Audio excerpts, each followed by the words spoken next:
حضرت علی علیه السلام فرمودن شیئان لا یعرف قدرهما الا من فقدهما، الشباب و العافیه.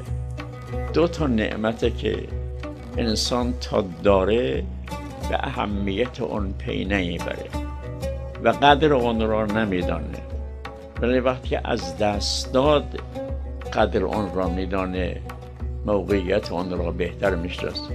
یکی جوانی است، یکی صحت و عافیت.